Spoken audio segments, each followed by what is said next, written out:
ये आप जो इतना पक पक पक कर रही है ना, और सारे मीडिया चैनल जो इतना मुर्गे की तरह बांग लगा रहे हैं, पता है क्यों लगा रहे हैं लोग? आपका चिल्लाने का काम बहुत है, ठीक है ना? इतना मत चिल्लाया करिए, आराम से सुना करिए। क्या सवाल है आपका? क्या, अरे क्या सवाल है? आप चिल्ला रहे हैं, आपका मुंह देखिए ना अपना आप। सबके घरों के छज्जे इतने इतने बाहर निकले हुए हैं। अच्छा। अतिक्रमण तो इन लोगों ने कर रखा है।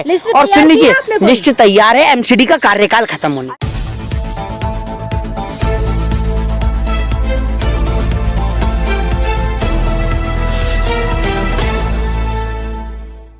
चला ही नहीं है। अच्छा। और ये सरकार के मुंह पे एक कड़ा तमाचा है। शाहीन बाग, मैं आपको बता दूं, शाहीन बाग तो एक हिंदू मुसलमान करवाने की एक जगह थी। अच्छा। मैं आपको एक बात बता दूं, सीधे तौर पे वो इस तरीके से कि शाहीन बाग जो है, आप देख ही रहे थे कि वो एक मुस्लिम वाली जगह, लेकिन जब आप वहाँ गए और आपको वहाँ पर जाकर आपने देखा होगा कि सबसे ज्यादा दुकानें तो वहाँ पर हिंदू की हैं। ऐसा नहीं है कि शाहीन बाग के एरिया में सिर्फ मुसलमान रहते हैं। दिल्ली का कोई भी एरिया या भारत का कोई भी कोना ऐसा नहीं है जो मुसलमान के लिए बना हो, हिंदू के लिए बना हो, सिख के लिए बना हो, ईसाई के लिए बना हो। हिंदुस्तान की खूबसूरती यही है कि यहाँ पर सभी जाति सभी धर्म के लोग रहते हैं। लेकिन जो बुलडोजर, सुन लीजिए, कड़ा तमाचा तो पड़ा है उन देश के तमाम जो दलाल लोग हैं उनके मुंह पर। जो लोग बुलडोजर बुलडोजर और बुलडोजर चिल्ला रहे थे कि अतिक्रमण ये हटेगा, अतिक्रमण वो हटेगा, मैं आपको बता दूं कि इस देश के अंदर गरीब को कैसे कैसे और किस प्रकार से शोषित किया जाता है।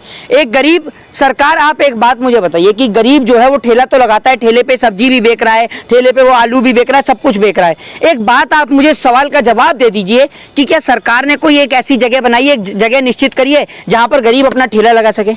बताइए।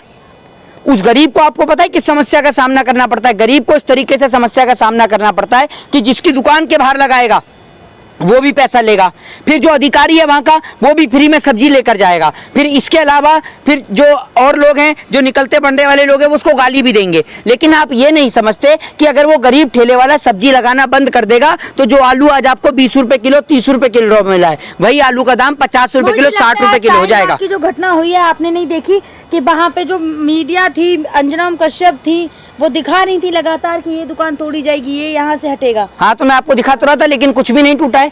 सबके पास पूरे पेपर हैं और अभी आपको पता चल जाएगा, अभी देखेंगे, कुछ समय की बात है। एमसीडी का कार्यकाल खत्म हो रहा है। ये जो भारतीय जनता पार्टी के जो नेता है ना, जितने भी लोग हैं, ये भारतीय जनता पार्टी के बकौली करने वाले नेता, इन सबका भी एमसीडी का कार्यकाल खत्म होने वाला है। चुनाव भारतीय जनता पार्टी करा नहीं रही है डर के मारे, क्योंकि हार जाएगी दिल्ली के अंदर, इसलिए चुनाव करा नहीं रही है डर के मारे। राज्यों में जीत गई, कह रहे दिल्ली में। सुन लीजिए, अरे सुन तो लीजिए, 4 राज्यों में जीत गई। अभी यहाँ हारने का डर है, यहाँ हारने का डर है, इसीलिए डर के मारे चुनाव नहीं करा रही है। अच्छा। ठीक है ना? आपको सीधे तौर पर बता दूं, जहांगीरपुरी में बुलडोजर चला, अब शाहीन बाग में चल गया क्या? शाहीन बाग में बुलडोजर, ये तो बता दीजिए आप मुझे। बुलडोजर आ तो गया था ना? अरे रुका नहीं है, रुकी नहीं है सरकार के। सुन लीजिए, डराने का काम तो सरकार करती है, लेकिन सरकार से डरता कौन है?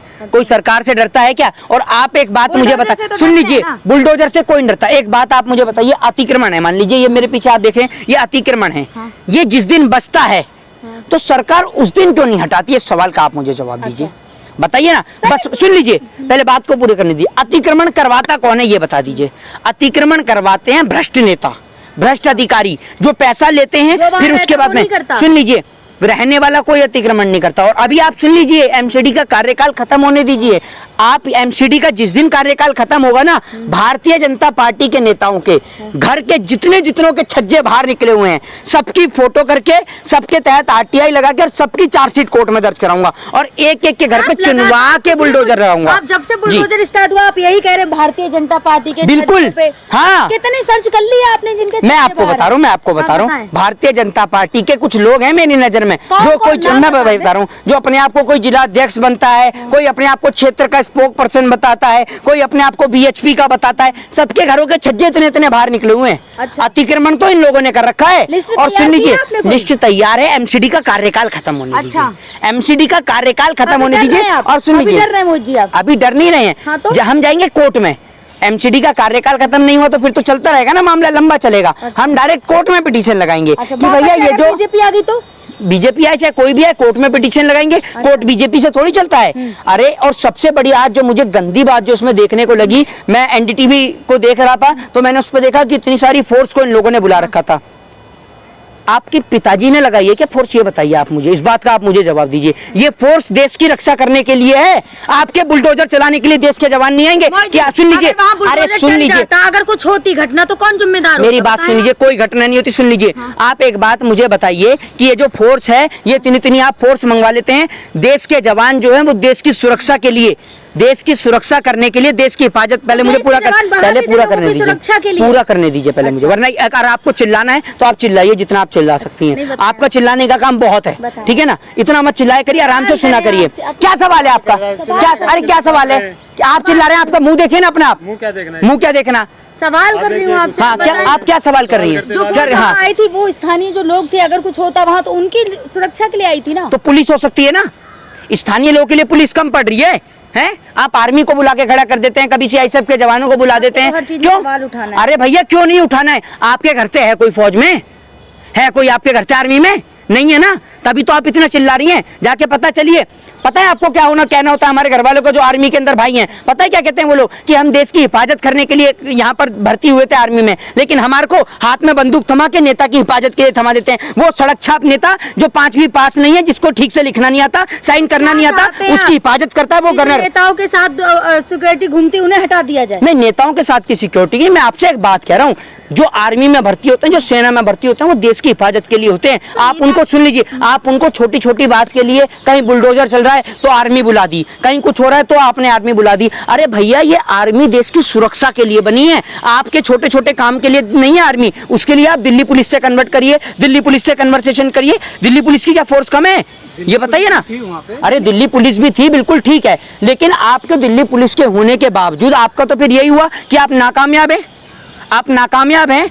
अगर दिल्ली पुलिस होने के बावजूद भी आप वहां से बुला रहे हैं फोर्स को, क्यों बुला रहे हैं बताइए ना? आप मुझे इस सवाल का जवाब दीजिए आप मुझे। आप छोटी छोटी चीजों के लिए एक बात आप मुझे बताइए, आपको अच्छा लगता है हमारे देश का जवान वहां सरहद की हिफाजत के लिए है या फिर हमारे देश के मसलों को देखने के लिए? इस सवाल का जवाब दीजिए। वो पाकिस्तान से लड़ने के लिए, अमेरिका या चाइना से लड़ने के लिए, या हिंदुस्तान के अंदर लोगों को मारने पीटने के लिए? ये बताइए। अच्छा क्या करने बताइए, किस लिए? हिंदुस्तान की सरहद की हिफाजत करने के लिए, है ना? लेकिन आप उस देश के जवान को जब आज मैं देख रहा तो मुझे बड़ा दुख हुआ। और बुलडोजर बुलडोजर बुलडोजर, अरे सरकार की औकात नहीं है बुलडोजर चलाने की। अच्छा, हाँ। जहांगीरपुरी में हुआ वो क्या था? जहांगीरपुरी में देखा आपने? जहांगीरपुरी में आपने देखा? जरा जरा से छज्जे गिरवा दिए, बुलडोजर से ज्यादा तो एडवर्टाइजमेंट हो रहा है। सुन लीजिए, आप जो इतना पक पक पक कर रही है ना, और सारे मीडिया चैनल जो इतना मुर्गे की तरह बांग लगा रहे हैं, पता है क्यों लगा रहे हैं लोग? हाँ, क्यों लगा रहे हैं? दलाल गोदी मीडिया के चैनल सारे दिखा रहे थे शाहीन बाग में बुलडोजर, शाहीन बाग में बुलडोजर, चला बुलडोजर पहुंच तो गया ना शाहीन बाग। हाँ, तो कितना अतिक्रमण निकाल दिया, कितना? अरे कथनी और करनी में बहुत अंदर है। कितना चला दिया बुलडोजर? तो गया ना। तो एक मिनट रुकिए, पूरा करने दीजिए पहले मुझे। आप ये थे कितना चल गया बुलडोजर, कितना चल गया? अरे रोका नहीं है, रोका नहीं, अतिक्रमण नहीं दिखा, अतिक्रमण नहीं दिखा। अच्छा, न चलने का कारण आदेश गुप्ता ने कहा है कि कुछ विपक्ष के विधायक और पार्षद और कुछ फालतू के जो नेता हैं, उन्होंने बाधा डाली है। ये कौन है आदेश गुप्ता? बीजेपी प्रदेश अध्यक्ष। बीजेपी प्रदेश अध्यक्ष है, इसको इतना ही पता है तो एमसीडी का मेयर यही बन जाए, ये इतना ही जानते हैं तो है? आपके हाथ में सेंटर है, आपके हाथ में एमसीडी है, पागल बनाते हैं पार्षद आपके में, आपके हर काम में कोई ना कोई खलल डालता है, तो आप छोड़ क्यों नहीं देते सत्ता? जब आपसे कोई काम होता ही नहीं है, हर चीज में आप रोना रोएंगे। कब कहेंगे आप विपक्ष नहीं करने देता, कभी आप कहेंगे कि यहाँ पार्षद रोक रहे हैं। आप किस लिए हैं? तो आप भी करते। अरे आप एक मिनट, आप हैं किस लिए? आदेश गुप्ता को जब इतने, मेयर आपका है, ठीक है, भाजपा का मेयर है, आपसे जब कुछ काम नहीं हो रहा है, और आप एक बात बताइए, पार्षदों ने खलल वहां नहीं डाली जहांगीरपुरी में, वहां तो आपने चलवा दिया। लेकिन आपने शायद ये नहीं देखा, बुलडोजर केवल आज रोका गया, ये नहीं कि कल नहीं चलेगा। अवैध अगर पता चलेगा तो चलेगा। सुन लीजिए, अवैध सुन लीजिए, अवैध बुलडोजर चलेगा, बुलडोजर चलेगा दिल्ली के कनॉट प्लेस में? बताइए, चलेगा दिल्ली के कनॉट प्लेस में? अवैध होगा तो चलेगा। है क्यों नहीं? अवैध चलिए मेरे साथ। अरे अवैध कितना है मैं दिखाता हूँ आपको, चलिए मेरे साथ, चल के देख लीजिए। है दम आपको? है बताइए ना आप मुझे। इतनी सारी, अरे सुन लीजिए, इतनी सारी वो जो स्टैंडर्ड कॉलोनियां है ना, उनके बाहर दुनिया भर का अतिक्रमण और अवैध है, ठीक है ना? इतनी सारी कब्जे वाली जमीनें गिना दी ना आपको लिस्टेड के साथ में, तो आपको पता चल जाएगा। अवैध कब पूरे 5 साल हो गए, अब तक तो चला नहीं, अब कार्यकाल खत्म होने वाला है तो चल जाएगा। है जगह चिन्हित की गई है दिल्ली में, क्या जहाँ बुलडोजर चलना है? अरे एमसीडी का कार्यकाल तो खत्म होने वाला है, कौन सी जगह चिन्हित कर रहे हो? उनमें कोई भाजपा का भी है, एक आध या नहीं है? ये तो बता दीजिए। वो चलेगा एक आध के बड़े बड़े जो जितने भी है जो बड़ी बड़ी जगह हैं वहाँ पर चलेगा कनॉट प्लेस में क्या? अरे सुन लीजिए, कनॉट प्लेस में अवैध नहीं है। एक जगह बता दीजिए दिल्ली में जहाँ अवैध ना हो। नहीं होगा वहाँ। एक जगह बता दीजिए दिल्ली में जहाँ अवैध अतिक्रमण ना हो। कनॉट प्लेस नहीं है, नहीं है क्योंकि बड़े बड़े लोगों की कोठियां हैं यहाँ पर। अरे यहाँ आलीशान बंगले, सुन लीजिए, यहाँ आलीशान बंगले हैं, कोठी वालों के बंगले हैं जिन्होंने पैदल चलने वाले फुटपाथ की जगह को भी कब्जा कर लिया है, ठीक है ना। जो पैदल चलने की जगह वो अवैध नहीं है, जो फुटपाथ होता है उस पर कब्जा कर लेंगे, अवैध नहीं है वो, है?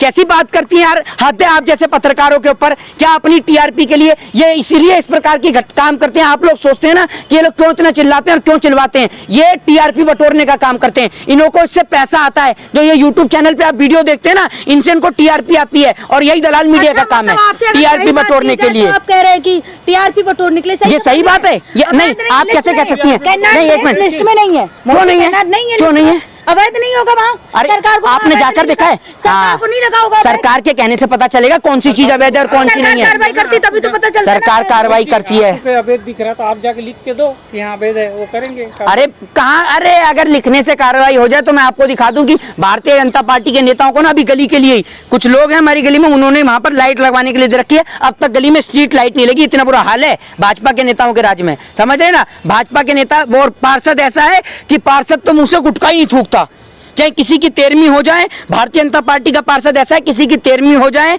चाहे कोई मर जाए, चाहे किसी का शादी समारोह हो, उसके मुंह से गुटखा ही नहीं निकलेगा। उनसे सुन लीजिए, पार्टी के नेता गुटखा भी ना खाए। अरे गुटखा खाइए, गुटखा खाइए, गुटखा तो बड़े बड़े गुटखे का तो प्रचार हो रहा है। खाना ना खाना आपके हाथ में, मैं तो नहीं कहूंगा खाने की सलाह दीजिए, आप भी चबाइए, लेकिन जब जनता काम करने जाए तो उसका सवाल का जवाब तो दीजिए। गली में लाइट लग जाएगी वो यूं करता है।